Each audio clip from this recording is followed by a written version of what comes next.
State trading corporation India limited versus CTO, chief commercial tax officer. यहाँ पे state trading corporation एक government company होती है जो कि ट्रेडिंग एक्टिविटीज में इंगेज होती है। चीफ कमर्शियल टैक्स ऑफिसर यहाँ पे इस पे सेल्स टैक्स लगा देता है।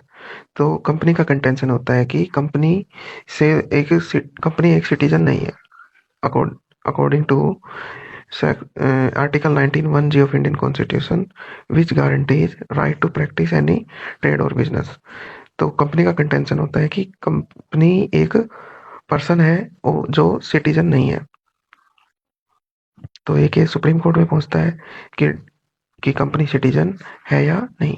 तो मेन इशू इस केस में ये होता है कि स्टेट ट्रेडिंग कॉर्पोरेशन जो है वो can claim the fundamental rights under article 19 और the government owned corporation considered as citizen.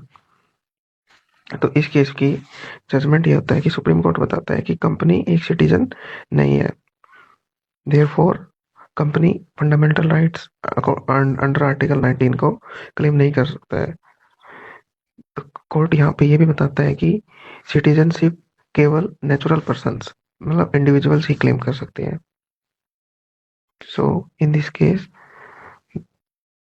the sales tax imposed on the company is not valid, and the principle is also established that the corporate entities do not enjoy the fundamental rights guaranteed for the citizens.